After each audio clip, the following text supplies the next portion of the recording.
Good morning. Today we will see the process state. It is from the another chapter, but relatively it will be easier to study and understand the concept of everything which is we are studying, just like PCB, process state, multiprocessing, and all that. So, first, what do you mean by process? Consider a big program and a part of a program currently in a execution. मतलब एक बड़ा program है, पूरा program at a time run नहीं होता. पहले आप लोग को मैं एक्सप्लेन किया है कि difference between process and program. ये होने के बाद वापस से आपको समझाऊंगा, लेकिन अभी के लिए इतना कंसंट्रेशन रखो कि what do you mean by process. तो process simple definition, process is a program in a execution. मतलब प्रोग्राम बहुत बड़ा है, जैसे आपका सिलेबस बहुत बड़ा है, लेकिन अभी के लिए आपका कौन सा सेमेस्टर चालू है, तो 5th सेमेस्टर. तो प्रोसेस क्या बन गई, 5th सेमेस्टर बन गई. Apart from this there is its activity state program counter. अभी प्रोग्राम काउंटर क्या है, सेमेस्टर काउंटर अगर आपका माना तो 5 नंबर पे आपका काउंटर है. आपने क्या क्या पढ़ा, आपका एनरोलमेंट नंबर, ये बाकी सारी चीज़ें जो वापस से सेव कहाँ पे होती है, आपकी पीसीबी, जो प्रोसेस स्टेट के बाद हम लोग देखने वाले हैं. ये सब इंटरडिपेंडेंट है, इसलिए मैं भले चैप्टर कैसे भी हो, लेकिन आगे पीछे आपको मैं पढ़ा रहा हूँ, आपको कोई प्रॉब्लम नहीं आएगी, इसकी गारंटी मेरी. अभी देखो प्रोसेस स्टेट. स्टेट मतलब क्या है, कहाँ पे है आप लोग, where you are standing now, at what state you are in the 3rd year and second last semester. जो फर्स्ट ईयर में एडमिशन लेने वाले हैं या फिर ले रहे हैं, वो कहाँ पे रहेंगे, first year first semester.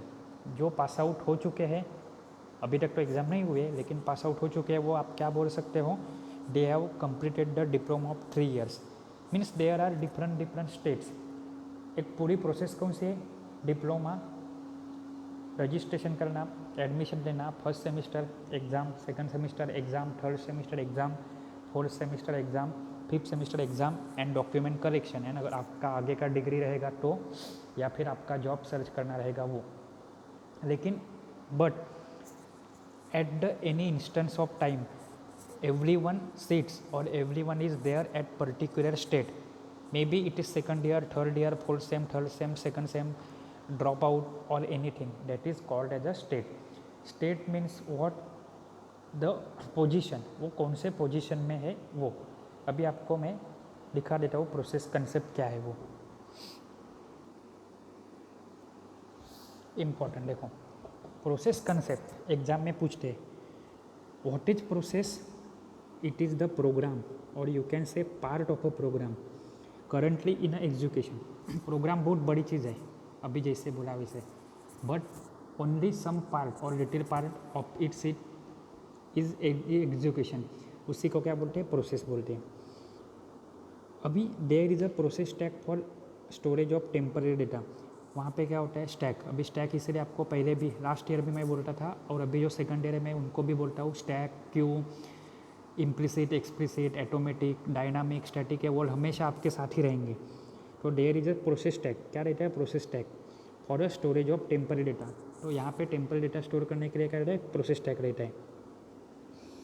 There may be situation when 2 process may be associated with the same program. क्या रहता है, एक ही प्रोग्राम है लेकिन उसकी 2 प्रोसेस है, लेकिन उनको क्या गिना जाता है, एक प्रोग्राम किया, ऐसा नहीं, वो अलग अलग प्रोसेस हो गई पूरी. Components of process. कंपोनेंट मतलब क्या, कोई भी चीज़ किससे कैसे बनती है. कंपोनेंट ऑफ अ बेंच क्या रहता है, नट बोल्ट, सनमाइका, जो लकड़ा रहेगा वो, और मेटल का framework, through which the bench is formulated or we have created a bench. From which material, nut bolt, metal strip, wooden sunmica and wooden material.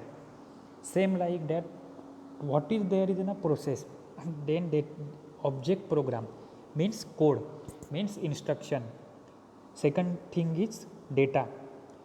Only code is or instruction is not useful, you must have data. Data अकेला काम नहीं करेगा, मैं बोलूँगा 3 and 9, लेकिन what is the instruction, plus करना है, minus करना है, मल्टीप्लाई करना है, डिवाइड करना है, रिपीट करना है. तो ये 2 चीज़ें सिंपल हो गई. Resource, only data and code alone cannot complete any execution. There should be any other resources. And status means what? Now it is standing up to what, कितना परसेंट हुआ है या फिर कहाँ तक पहुँचा है, वो हम लोग जान पाएंगे। उसकी करंट सिचुएशन क्या है, स्थिति बोलते हैं मराठी में, या फिर उसकी हालत क्या है, वो कंप्लीट हो रहा है, नहीं हो रहा है, हैंग हो गया है, स्टैंड बाय पे है, वेटिंग पे है। ये चीज़ों किस में आती है, एक प्रोसेस में आती है। तो प्रोसेस के कंपोनेंट ऑफ अ प्रोसेस क्या हो गए, ऑब्जेक्ट प्रोग्राम यानी कोड काम करेगा डेटा के साथ, उनको हेल्प में रखने वाले रिसोर्सेस, और वो कहीं पे ना कहीं पे तो स्टेजेस एडवांस होती जाएगी। अभी ये स्टेज, बाद में वो स्टेज, तो वो क्या हो गई, वो स्टेटस। अभी देखो नीचे प्रोसेस स्टेट देखो कितनी बड़ी काली स्ट्रिप है, मतलब ये करके गए तो आपके 6 या 5 मार्क वापस से फिक्स है। और जो मैं रिपीट आने वाली चीज़ें बोलता हूँ वो आपको करके जानी ही है, भले कुछ करो ना करो, 100% बुक पढ़ो ना पढ़ो, लेकिन जो मैं बोलता हूँ रिपीट आता है वो पढ़ो। कम से कम आपको 70 में से 50 के ऊपर तो आराम से मार्क मिलेंगे। अभी ये डायग्राम देखो, ये डायग्राम में क्या है, कौन सी है, प्रोसेस स्टेट की। एज अ प्रोसेस एग्जीक्यूट, कोई भी प्रोसेस एग्जीक्यूट होती है वैसे वो उसमें चेंजेस होते हैं। आज यहाँ पे है, कर नेक्स्ट स्टेज पे जाएगी। जैसे एक बिल्डिंग रहती है ना, पहले बिल्डिंग सामने कुछ नहीं रहती, फिर ग्राउंड क्लियरेंस करते हैं, उसका बेसमेंट तैयार करते हैं, फिर फर्स्ट फ्लोर, सेकंड फ्लोर है, और फाइनली जाके बिल्डिंग तैयार होती है। तो वैसे एक बिल्डिंग टाइप है एक आपकी प्रोसेस डायरेक्ट टर्मिनेट नहीं हो सकती, खाली स्टार्ट नहीं हो सकती। It should go through all phases, जैसे स्टार्ट होना, रेडी में जाना, रनिंग में जाना, कभी कभी वेट में जाना, कभी टर्मिनेट होना, ये सब कुछ स्टेजेस में होकर process start to end travel करती है, जर्नी करती है। लेकिन यही जर्नी को क्या बोलते हैं, प्रोसेस स्टेट बोलते हैं। आपको मैं अच्छे से डायग्राम का फोटो दिखाता हूँ।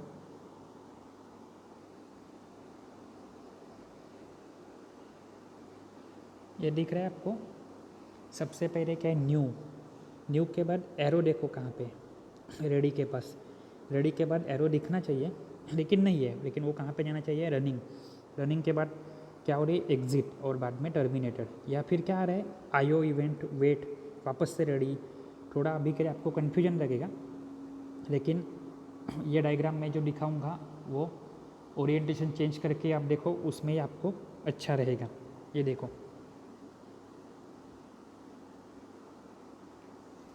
ठीक है, मैं अभी एक एक पॉइंट एक्सप्लेन करता हूँ।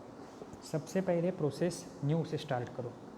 न्यू मतलब क्या, तो ऐसे एक प्रोसेस जो नई है, और process that has just been created, अभी अभी तैयार की है, और पूल में मतलब टेम्पररी मेमोरी में अटैच नहीं की है, तो वो क्या रहती है, न्यू बॉर्न प्रोसेस। इसीलिए वो खाली न्यू उसको टर्मिनोलॉजी है। वो एडमिट कहाँ पे करेंगे हम लोग, कोई तो एक डेटा स्ट्रक्चर में, क्यू में एडमिट करेंगे, जहाँ पे वो कहाँ पे चली जाएगी, रेडी। इसलिए न्यू का एरो कहाँ पे जा रहा है, रेडी के पास जा रहा है। When process is ready to execute but waiting for the CPU।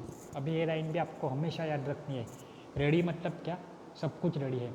जैसे आप कहीं पे आप घूमने जाने वाले रहते हो, तो आपको मम्मी पापा पूछते हैं कि बेटा तैयार हो गया, रेडी हो गया, तो उस रेडी मतलब आपकी सब तैयारी हो गई है, खाली अभी निकलना बाकी है, या फिर गाड़ी का या ट्रेन का आना बाकी है। Same way ready means what, everything is there except CPU। सब कुछ है, खाली CPU नहीं है। तो जैसे भी CPU उसे मिलेगा, वो कहीं पे तो आगे जाएगी। जैसे भी क्या है, after completion of input and output process will be on. सब कुछ आ गया है, उसको इनपुट है, जो आउटपुट में लगने वाला है वो है, लेकिन खाली उसी के पास एक ही चीज़ नहीं है, और सबसे इम्पॉर्टेंट है वो कौन सी वाली, CPU। तो रेडी को जैसे भी CPU मिलता है तो वो कहाँ पे चला जाएगा, रनिंग स्टेट पे। रनिंग मतलब क्या, एग्जीक्यूटिंग मतलब क्या, वो चल रही है। अभी पहले चल नहीं रही थी, अभी तुम लोग चल नहीं रहे हो, अभी गाड़ी में बैठ गए और ट्रैवलिंग कर रहे हो। सबसे पहले क्या था, न्यू था। न्यू से क्या हुआ, सेकंड स्टेज, उसको इनपुट आउटपुट मिला। Only the missing thing in the CPU। जैसे भी CPU मिलता है वो रनिंग में जाएगा, और आपकी जर्नी प्रॉपरली टर्मिनेट हो गई। प्रोसेस ने इनपुट लिया, प्रोसेस किया, आउटपुट जनरेट किया, and submitted to at the output device and terminated properly. Then क्या रहेगा आपका सीक्वेंस, न्यू के बाद रेडी में CPU नहीं था। As it will get CPU, it will go into the running state, and after running it will get terminated. ठीक है, अभी वापस से हम लोग को थोड़ा सा पीछे जाना है। मल्टी प्रोग्रामिंग, कंटेक्स्ट स्विच, जहाँ पे हम लोग रुका करते थे किसी चीज़ के लिए, वो चीज़ भी हो सकती है। कैसे होगा कि हम लोग एक प्रोसेस, न्यू बॉर्न प्रोसेस है, new born process new create हुई, उसको इनपुट आउटपुट दिया, वो सीपीयू के लिए रुकी है, तो वो जहाँ पे चली गई, रेडी स्टेट में चली गई। रेडी में एज इट उसको सीपीयू का कंट्रोल मिल गया, then it will go into running state. अभी रनिंग में क्या होगा, कभी कभी उसको और रिक्वायरमेंट रहती है, किसकी, कोई रिसोर्स की, कोई डेटा की, कोई कोड की, या फिर कोई इंटरप्ट की, तो वो क्या हो जाता है, वो प्रोसेस को वहाँ पे क्या कर देता है, स्टॉप कर देता है। जैसे कंटेक्स्ट स्विच में हम लोग ने आज देखा था, पहले देखा था कि वो स्टेट सेव करती है और आगे चली जाती है। अभी वो क्या कर रही है, कोई भी आईओ इवेंट या फिर किसी चीज़ के लिए रुक रही है, तो रुक रही है तो वो क्या करती है, better it should leave the control of CPU so that CPU can be assign to the another process. इसलिए वापस से कंसेप्ट कौन सा आ गया आपका, मल्टी प्रोग्रामिंग कंटेक्स्ट स्विच, कि सीपीयू खाली नहीं बैठेगा कि मेरी प्रोसेस उसके साथ है और प्रोसेस वेट स्टेट पे है, ऐसे नहीं होगा, मैं उसका कंट्रोल छोड़ दूंगा। जो नई वाली रेडी स्टेट में मेरे पीछे क्यू में, यानी जो पुल करके वर्ड है ना वो वाला, वहाँ से वो प्रोसेस उठा लेगा कौन, सीपीयू। सीपीयू को काम देने वाला कौन है, ऑपरेटिंग सिस्टम। लेकिन अभी एक प्रोसेस कहाँ पे चली गई, वेटिंग स्टेट पे चलेगी। क्यों वेटिंग स्टेट पे चली गई है, वो उसको कुछ तो इनपुट चाहिए, आउटपुट चाहिए, या फिर इंटरप्ट चाहिए, या फिर कोई भी रिसोर्स रिक्वायरमेंट है, तो वो वेटिंग पे गई। अभी थोड़े टाइम के बाद मान लो उसको जो चीज़ के अवेलेबल रिक्वायरमेंट थी वो चीज़ मिल गई, तो आप बोलोगे हाँ मैं डायरेक्ट रनिंग में जाता हूँ, ऐसे नहीं होने वाला है। हमेशा रनिंग में सब वेटिंग पे जाते हो, तो आपको वापस से कौन सी लाइन में खड़ा रहना है, रेडी वाली लाइन में खड़ा रहना है। इसीलिए देखो जो रनिंग नाम का एरो था वो कहाँ पे चला गया, वेटिंग स्टेट पे, और वेटिंग से वो कहाँ पे जा रहा है, वापस से रेडी में जा रहा है। Means if the process in the state running is waiting और there is a waiting state, then it will go into the waiting state due to any reason, just like requirement of resource, interrupt signal, or time slice expired, then it will not automatically rejoin at the running state. First it should go to the ready state। मतलब running में जो wait हुआ है वो waiting state, waiting से कहाँ पे जाएगी, वो रेडी पे जाएगी, और रेडी से अभी उसके पास जो लैक ऑफ थिंग्स थी या फिर कोई चीज़ों की डेफिशिएंसी थी वो भी है, और जैसे ही उसको सीपीयू मिल जाता है तो वो कहाँ पे जाएगी, एग्जीक्यूशन स्टेट में चली जाएगी, यानी रनिंग स्टेट पे चली जाएगी। और रनिंग से वो कहाँ पे जाएगी, अगर प्रॉपरली सब कुछ एग्जीक्यूट होता है तो वो टर्मिनेटेड स्टेट पे चली जाएगी। अगर यहाँ पे देख लो न्यू में आपको क्या करना है, न्यू एक प्रोसेस क्रिएट करते हो तो हमेशा न्यू से क्या होता है, मेमोरी अलोकेट होती है। जावा प्रोग्रामिंग देखो, सी प्लस प्लस देखो, हर एक चीज़ के लिए आपको मेमोरी अलोकेशन चाहिए, मेमोरी अलोकेट करने के लिए न्यू चाहिए। और एट द एंड जैसे प्रोसेस ख़त्म होती है वैसे उसका इम्पोर्टेंट ड्यूटी क्या है, जो न्यू से अलोकेट किया गया है उसको टर्मिनेट करते हो तो उसको डी अलोकेट करो। क्यों डी अलोकेट करो, क्योंकि memory is the resources which is having limited size. अगर every process after termination memory में ही पड़ी रही तो वो कुछ काम होने वाला है क्या, नहीं। लेटर ऑन जो प्रोसेस आएगी शायद उनको मेमोरी अवेलेबल ना हो, इसीलिए क्या होता है, जो अवेलेबल मेमोरी है वो न्यू से अलोकेट होती है, एग्जीक्यूशन के टाइम पे मेमोरी में अलोकेट होती है, बाद में टर्मिनेशन के बाद वो प्रोसेस चली जाती है। वापस से पीछे जाओ, सिस्टम कॉल और operating system, process control. Process control में क्या था कि creating a new process, allocating memory, D allocating memory. समझा मैं क्या बोल रहा हूँ, कि ये वापस से इंटर रिलेटेड है, यहाँ की चीज़ें वहाँ पे, वहाँ की चीज़ें यहाँ पे, जो आपको सब दिमाग में रख के ही चलना है। तो समझा ये क्या क्या है वो, देखो मैं और एक आपको इमेज दिखाता हूँ।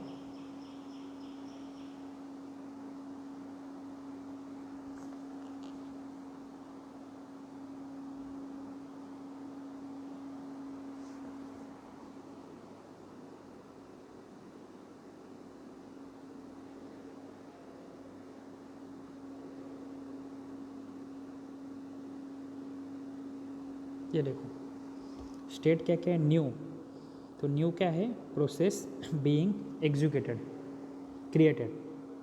न्यू प्रोसेस को अगर सीपीयू मिलता है तो वो एग्जीक्यूटिंग में जाती है। लेकिन उसके पहले रेडी देख लो, process is waiting for the processor, मतलब नई प्रोसेस क्रिएट की, वो रुकी है, वो कहाँ पे, रेडी में जाएगी। रेडी में अगर CPU मिलता है तो वो कहाँ पे चली जाएगी, running. CPU is executing the process instruction. फिर एग्जीक्यूट होते होते एक टाइम आता है, process is waiting for event, या फिर कोई भी सिग्नल या फिर कोई भी चीज़ की वजह से रुकना मतलब वेट करना, तो वो कहाँ पे चली जाएगी, वेटिंग स्टेट पे जाएगी। और सब कुछ प्रॉपरली होता है, उसको इनपुट टाइम पे मिलता है, टाइम पे आउटपुट जनरेट होता है, जो उसका टारगेट है वो ख़त्म हो जाता है, तो वो क्या हो जाती है, प्रोसेस कहाँ पे पहुँच जाती है, टर्मिनेटेड स्टेट पे पहुँच जाती है। समझा, एकदम सिंपल है, सबसे इम्पोर्टेंट चीज़ है ये। और एवरी क्वेश्चन एवरी टाइम आपको कुछ याद रखने की ज़रूरत ही नहीं है। आपको क्या याद रखनी है, खाली ये डायग्राम याद रखनी है। क्या डायग्राम है कि न्यू है, न्यू प्रोसेस, तो न्यू में आपको क्या लिखना है, न्यू प्रोसेस एलोकेट की। न्यू प्रोसेस हवा में क्रिएट हो सकती है क्या, नहीं, उसके लिए मेमोरी एलोकेट करो, रिसोर्सेज दो। न्यू क्यों बनाई है, रन करने के लिए, लेकिन रन करने के लिए मुझे कोई तो क्यू में रखना पड़ता है, कोई तो डेटा स्ट्रक्चर में रखना पड़ता है, वो जाके मैंने रख दिया, तो वो हो गया रेडी क्यू। रेडी मतलब सब लोग लाइन में खड़े हैं, गाड़ी आने की खोटी है, ट्रेन आ गई मतलब CPU अवेलेबल हो गया। As the CPU gets available it will go from the ready to running state. Running मतलब अपनी ट्रैवलिंग चालू है, now it is under execution. Execute होते होते कुछ तो स्टेट आ गई, there must be chances that it should ask for more input, more output devices or memory requirement or any other interrupt, then it will go into the waiting mode. And the waiting mode as deficiency fulfilled, और मेरी जो deficiency है, जो lack of चीज़ें थी वो उसको मिल गई, इसका मतलब ऐसे नहीं है कि वो डायरेक्टली रनिंग में जाएगा। It must go rule wise, it must go to from waiting state to ready state. Ready में वापस से पहले जैसी कंडीशन है, जो उसको डेफिशिएंसी थी उसने वो फुलफिल कर दी, और फुलफिल करने के बाद वो कहाँ पे चलेगी, रनिंग में चली गई। और रनिंग में अगर मान लो प्रॉपर आपका एग्जीक्यूशन होता है तो वो कहाँ पे चली जाएगी, टर्मिनेटेड स्टेट पे हो जाएगी। इसीलिए आपका वो प्रोसेस कॉल से जुड़ी हुई चीज़ें है, देखो मैं आपको दिखा देता हूँ। ये देखो प्रोग्राम एग्जीक्यूशन करके था, क्या है, the user does not have to worry about the memory allocation or deallocation because things are taken care by the operating system। यानी यहाँ पे जो आपकी ऑपरेटिंग सिस्टम का काम था वो ही क्या करेगी, न्यू के लिए अलोकेट करने का काम। मेमोरी अलोकेट किससे करना है, यूज़र को नहीं करना है। User won't take care of the memory allocation, it the care will be taken by the operating system under which program और प्रोसेस एग्जीक्यूशन। जहाँ पे था ना, प्रोग्राम क्रिएट करो, प्रोसेस क्रिएट करो, क्रिएट की हुई प्रोसेस को टर्मिनेट करो, एबोल्ट करो। एबोल्ट करो मतलब नॉर्मल एक टर्मिनेशन नहीं, बीच में रोकते उसे। बाद में सस्पेंड की प्रोसेस को सस्पेंड करो, सस्पेंड की हुई प्रोसेस को रिज्यूम करो, उसको जो रिसोर्सेज लगते हैं वो अलोकेट करो। तो इन सिंपल आपको क्या याद रखना है, 6 या 7 मार्क 2 बार में मिल जाएंगे, मतलब टोटल 6 या 7 मार्क अलग अलग 2 क्वेश्चन में मिल जाएंगे। क्या है, state diagram of the process. तो आपको क्या क्या लिखना है, process is the part of a program in a execution. Process state होती है, मतलब क्या है, जैसे भी वो एक एक स्टेप बाय स्टेप आगे जाती है वैसे उसकी स्टेट चेंज होती है। सबसे पहले रहती है न्यू प्रोसेस, न्यू क्रिएट होती है, वैसे उसे मेमोरी एलोकेट होती है। न्यू के बाद वो उसे हम लोग इनपुट आउटपुट देते हैं, वो कहाँ पे चली जाती है, तो वो रेडी स्टेट पे जाती है। रेडी में उसके पास सब कुछ रहता है except CPU। As it will get the CPU it will go into running and everything normally happens, executes, then it will get terminated. और एल्स क्या होता है, in a running state if it will require any other resources input output interrupt, then it will enter into the waiting state. In waiting state it will wait for the proper input or the proper requirement. As it will get the requirement it will go into ready state and again normal execution or sequential flow will happen, and at the end last stage will be terminated. At the terminated state what will happen, it will release the resources, it will release the memory, so that memory will be useful for another process. As we all know, memory is limited in size and temporary, but size is what, very much limited. So memory consumption or memory recycling is important. It will not be beneficial if all the process will hold the memory permanently, and so better the option will be like that